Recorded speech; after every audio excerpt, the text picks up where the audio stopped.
YD, 3 innings in the books, on top 5-0 behind 6 hits and a home run so far, on top of the Hyannis Harbor-Hawks. And we are happy to introduce our hometown announcer inning, and our hometown announcer, he's a UMass Minuteman.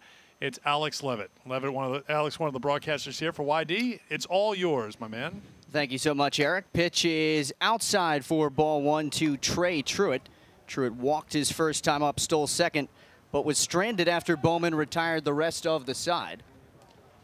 Bowman kicks and fires the 1-0. Ball in the dirt. He's above 70 pitches at this point, so Bowman may not be too much longer for this game. Throwing heat today, though. Up near 94 on the gun as he misses outside for ball 3. It's 3-0. Yeah, his command hasn't been there, but when he needed to make pitches so far through the first 3 innings, he's been able to make them to get out of some tough spots. Has limited the Hawks to just 1 hit. Is 3-0 in there for a strike. 88 looks like a slider from Bowman, and it's 3-1. Michael out of Jacksonville through 75 innings this year. Swung on and fouled to the backstop, and the count will run full. Bowman struck out 69, walked 35, was very efficient. Didn't compare, though, to his freshman year when he was not only the pitcher of the year in the Atlantic Sun Conference, but also the player of the year. Went 84 innings that year, going 7-1 his freshman season at Jacksonville, as Truitt strikes out, and there's 1 away here in the 4th. 6th strikeout for Michael Bowman, and that's really how he has worked through the trouble he's got himself into today. Yeah, he's able to pick up the strikeout again on the fastball. And when he needs to make a pitch, he's been able to do it. That one right on the outer half of the plate. Right through the swinging bat of Trey Truitt, 1 away. Chris Hudgens digs his way in. The catcher for Hyannis was one of the strikeout victims his first time up as he chops it foul off the left side. When the Red Sox played Hyannis earlier in the season, had the great pleasure of meeting the host family of Chris Hudgens, and that's really one of the great aspects of this Cape League is the relationship between the community and the players that I've noticed since coming down here. It really is incredible as the teams really are a part of the fabric of these communities, and the case with Hyannis, obviously the case with YD as well. 1-1 is swung on and fouled behind the backstop, and it's 1-2 to Hudgens. Cameron Este on deck for the Hawks. Here in the top half of the 4th, Red Sox up 5-0, 5 runs on 6 hits for YD. No runs on just 1 hit for the Hawks, but also the beneficiary of 5 Bowman walks so far in the game. 1-2 on the way, swung on a miss. Back-to-back strikeouts for Bowman, and there's 2 away. Elevating the fastball that time as he picks up his 7th strikeout. His fastball up by the letters right by Hudgens. Bowman has almost seemed like he's gotten stronger as the start has gone on. Struggled with that command pretty badly in the first inning, but has really tidied things up nicely since then. He has, and pitch misses inside, throw ball to Este. You mentioned his fastball, Alex. He does have a very good fastball. Lots of movement on it. A little bit more zip on that fastball today than what we've seen in the past from Michael. He was up near 94 to 96 at the start as this one is fouled off, looked like the helmet of Deion Stafford to the backstop, and the count 1-1. Este struck out his first time, another one of the victims for Bowman. If he was to extend the inning, Brett Netzer would be the batter. Netzer, the former born Wareham Gateman, excuse me. 1-1 on the way. Check swing held up and the pitch misses high. The count 2-1 as Bowman falls behind Este.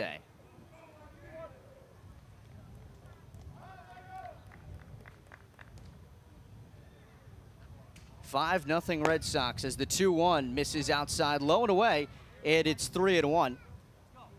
Despite the walks, Michael Bowman really has been an effective pitcher for the Red Sox all season long.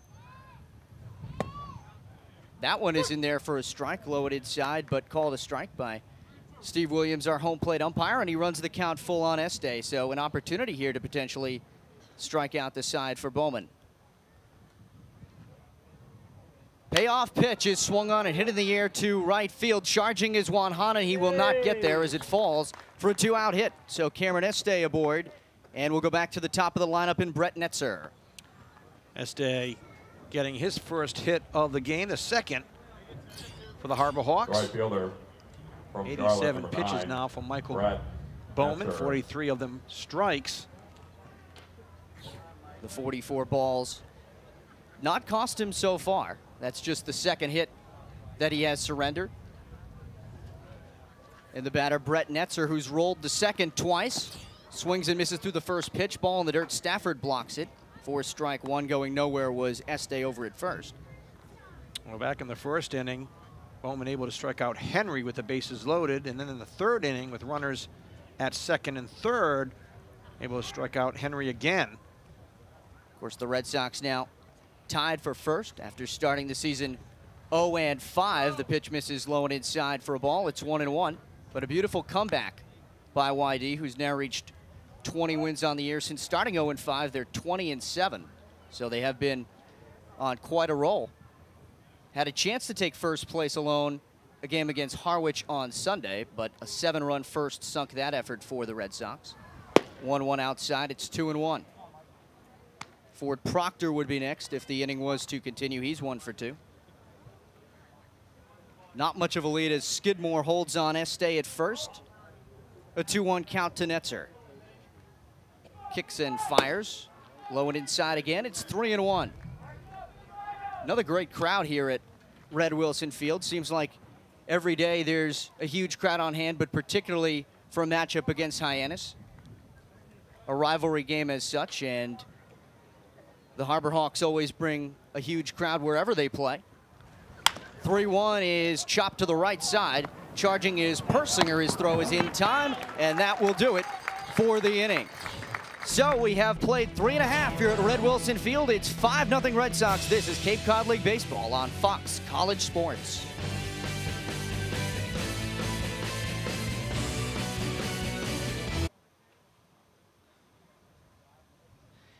We welcome you back. Cape Cod League Baseball here on Fox College Sports. Some of the beautiful scenes of the beach here on Cape Cod. A beautiful day. Not a cloud in the sky. A beautiful beach day. If you're not watching baseball, first pitch to Connor Wanhanen is swung on and missed. Wanhanen singled his first time. That was part of the 8-man, 3-run second put together by the Red Sox. 0-1 is low for a ball. It's 1-1 on Connor. Out of TCU, teammates with Nolan Brown, but they didn't get to know each other that well this year. Brown missed most of the season with a hand injury, played only as a defensive replacement near the end, mostly gearing up for his Cape League season as Wanhanen takes strike 2. Connor hitting 125 thus far on the season, but has been productive in his time here on the Cape as he swings and misses, strikes out, and there's one away here in the bottom of the 4th. For a strikeout of the game for Alex House. Fastball really moving off the plate. You see a lot of movement on that two-seam fastball from Alex House. Really tailing away from Wanhanen as we rotate it back to the top of the order, and Matt Winokur, who has been the hottest bat for the Red Sox over the last couple of weeks. In fact, earned himself an all-star selection as the pitch is in there for a strike. He's been on base twice today. Singled in the first, was advanced to third on a balk, and then later scored on a hit by Stafford. Then had an RBI walk with the bases loaded in the second. 0-1 to Winokur is fouled back to the screen, and it's 0-2. Winokur to be followed by J.J. Muno. Matt, one of 4 Yarmouth-Dennis All-Stars, if you include Brian Paul, who will not play in the game due to an injury. Kevin Smith, the starter at shortstop for the Eastern Division. Curveball misses outside. It's 1-2.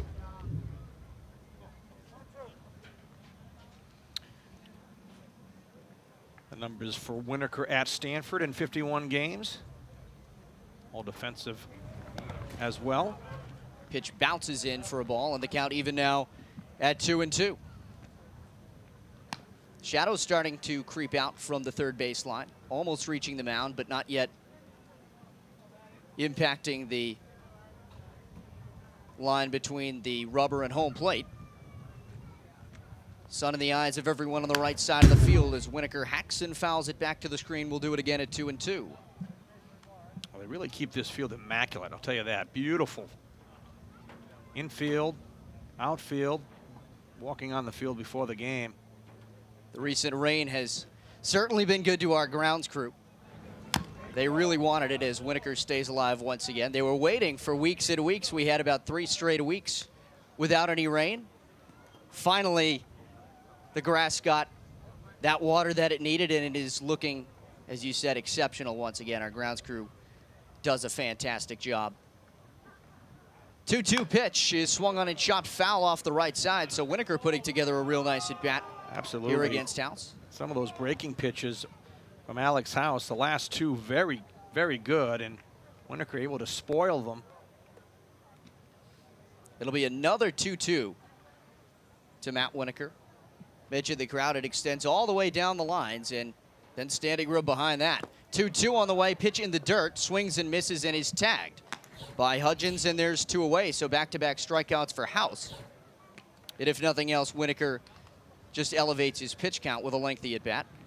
Well, House gets the strikeout like on a changeup here, down and away after a lot of breaking pitches to Winokur.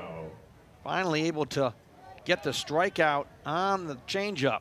Back-to-back strikeouts for Alex House here. J.J. Muno, the batter, and he pops the first pitch up on the right side. Proctor heading over from second into foul territory, gloves it to make the catch and end the inning. That is the voice of Alex Levitt from UMass. Alex, terrific job. Great to have you with us here tonight. Thank you, sir. It was great to be here. All right, Alex Levitt will be back with more here on Fox College Sports in a moment.